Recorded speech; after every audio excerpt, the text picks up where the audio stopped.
திருவண்ணாமலை மாவட்டம் செங்கம் சட்டமன்ற தொகுதியில் மதசார்பற்ற முற்போக்கு கூட்டணி சார்பில் போட்டியிடும் திமுக வேட்பாளர் மூப்பே கிரி தனது வேட்பு மனுவை தாக்கல் செய்தார்.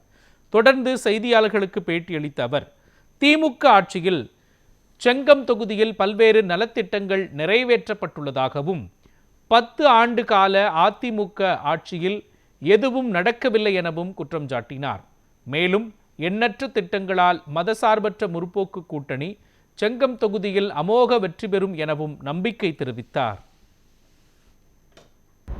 பெரும் எண்ணிக்கையில நலத்திட்டங்கள், கல்லூரி, அதே போன்ற அனைத்து திட்டங்களும் ஒரு மூவை பெற்ற தொகுதியாக, அனைத்து வசதிகளும் கொண்ட தொகுதியாக, இனி பாலம் கட்ட வேண்டிய தேவையில்லை என்ற தொகுதியாக, அனைத்து சாலைகளும் செப்பனிட்ட தொகுதியாக, எல்லா பள்ளிகளும் கட்டமைப்பு உருவாக்கப்பட்ட தொகுதியாக, மருத்துவமனைகள் சீரமைக்கப்பட்ட தொகுதியாக எங்கள் தொகுதி முழுமையாக இருக்கிறது.